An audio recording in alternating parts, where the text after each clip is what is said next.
ఖమ్మంలో బీఆర్ఎస్ కు భారీ ఝలక్ అనేటువంటి వార్తను చూస్తున్నాం. కాంగ్రెస్ లోకి మరో ముగ్గురు బీఆర్ఎస్ కార్పొరేటర్లు వెళ్లబోతున్నారనేటువంటి మాట.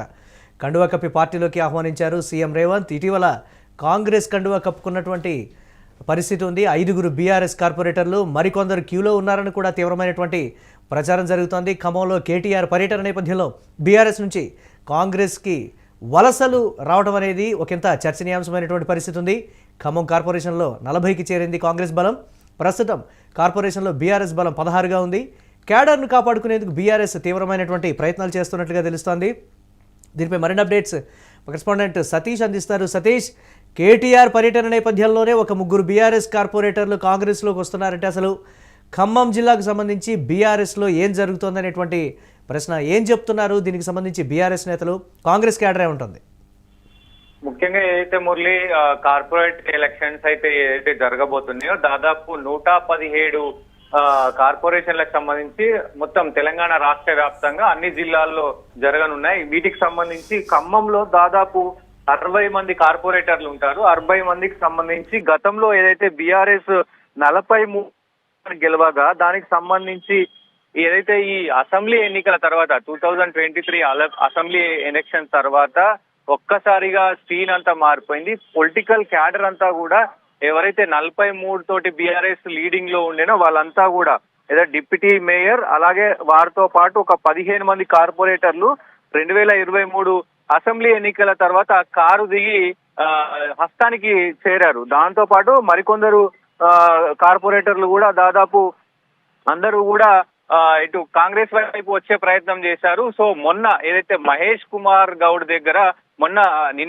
మొన్న దాదాపు ఒక 5 మంది కార్పొరేటర్లు చేరారు. సో ఈ రోజు ముఖ్యంగా సీఎం రేవంత్ రెడ్డికి సంబంధించి అలాగే తుమ్మలకి ఇద్దరి దాంట్లో కూడా దాదాపు ఈ రోజు 3 కార్పొరేటర్లు చేరే ప్రయత్నం చేశారు. మొత్తం కూడా ఆయన కండువా వేసి మొత్తం గాంధీ భవన్ లో కండువా వేసి వాళ్ళని తీసుకున్నారు. దాదాపు మొత్తం క్యాడర్ కూడా 43 స్థానాలు ఉన్నటువంటి కార్పొరేటర్లు ఉన్నటువంటి బీఆర్ఎస్ దాదాపు 16 స్థానాలకు పడిపోయింది.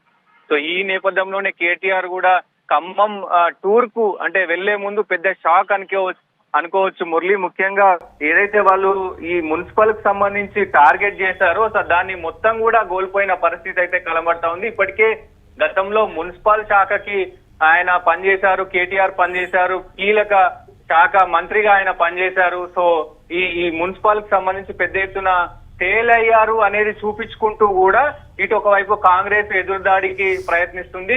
సో దీనికి సంబంధించి ఇప్పటికే మొన్న 5గురు, ఈ రోజు 3, మొత్తం కూడా 8 మంది చేరారు. టోటల్ గా దాదాపు 40కి చేరింది. ఇప్పుడు వీళ్ళ సంఖ్య కాంగ్రెస్ బలం ప్రజెంట్ 40కి చేరింది. ఇంకొక 20 మంది ఉన్నారు. 20 మందిలో ఇండిపెండెంట్లు కొంతమంది ఉన్నారు, బీజేపీ నుంచి ఒక క్యాండిడేట్ ఉన్నారు. దాంతో పాటు ఏదైతే బీఆర్ఎస్ ఉందో దీనికి ఒక 16-15 మంది ఉన్నారు. సో వీళ్ళు గనక కంప్లీట్ గా కాంగ్రెస్ లోకి వస్తే గనక దాదాపు 1 సైడ్ అయిపోతుంది. సో మరి ఎన్నికలకు ముందు సో ఇలాంటి పరిణామాలు జరగడం, ఇంకోటి అధికారంలో ఉన్న పార్టీకి ఎట్లాగో బలం ఉంటది కాబట్టి అధికారంలో ఉంటేనే మనకి లోకల్ గా ఉన్నటువంటి ఏదైతే ఈ రోడ్ల విషయాల్లో కావచ్చు, లైటింగ్ అంటే వీధి లైటింగ్స్ కావచ్చు, ఇవన్నీ కూడా మొత్తం పనులకు చేసుకునే అవకాశం ఉంటది కాబట్టి అందరూ కూడా అధికార పార్టీ వైపు మొగ్గు చూపుతున్న పరిస్థితులు కనబడుతున్నాయి. కానీ ఒక కేటీఆర్ మాత్రం మళ్ళా మన ప్రభుత్వం వస్తుంది, ఒక 3 సంవత్సరాల్లో మన ప్రభుత్వం తెచ్చుకుందాం. సో కేటీఆర్ ఆ మాట చెప్తున్నప్పటికీ కూడా బీఆర్ఎస్ నేతలు అంటే బీఆర్ఎస్ కార్పొరేటర్లు ఇంకొంతమంది క్యూలో ఉన్నారు అని కూడా కాంగ్రెస్ చెప్తున్నటువంటి మాట ఏంటి? అక్కడ పనిచేసినటువంటి కీ ఫ్యాక్టర్స్ ఏంటి? ముఖ్యంగా ఇప్పటి నుంచే కాదు మురళి, దాదాపు 2023లో ఇది స్టార్ట్ అయింది.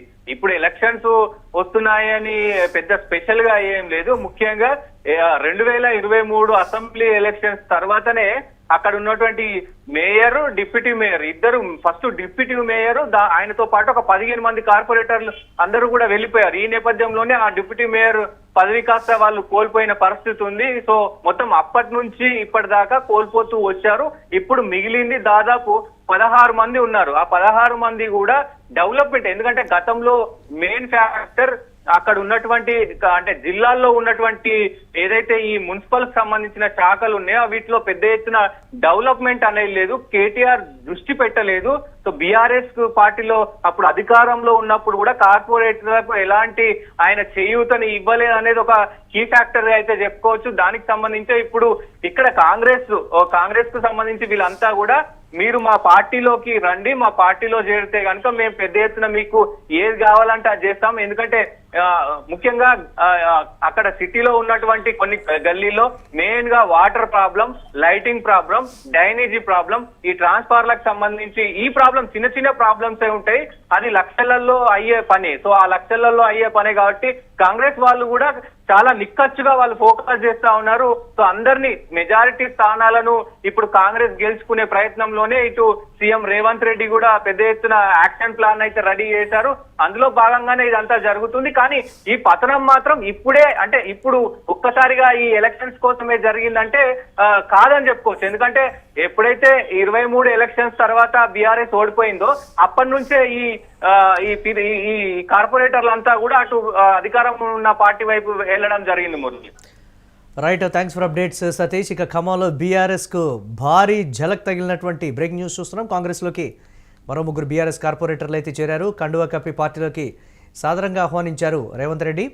ఇటీవల కాంగ్రెస్ కండువా కప్పుకున్నారు 5 బీఆర్ఎస్ కార్పొరేటర్లు. మరికొందరు క్యూలో ఉన్నారనేది కూడా కాంగ్రెస్ పార్టీ చెప్తున్నటువంటి పరిస్థితి ఉంది. ఖమ్మంలో కేటీఆర్ పర్యటన నేపథ్యంలో బీఆర్ఎస్ నుంచి కాంగ్రెస్లోకి వలసలు చోటు చేసుకోవడం చర్చనీయాంశమైంది. ఖమ్మం కార్పొరేషన్లో 40కి చేరింది కాంగ్రెస్ బలం. ప్రస్తుతం కార్పొరేషన్లో బీఆర్ఎస్ బలం 16గా ఉంది. క్యాడర్ను కాపాడుకునేందుకు బీఆర్ఎస్ తీవ్రమైనటువంటి ప్రయత్నాలు చేస్తున్నట్లుగా తెలుస్తోంది.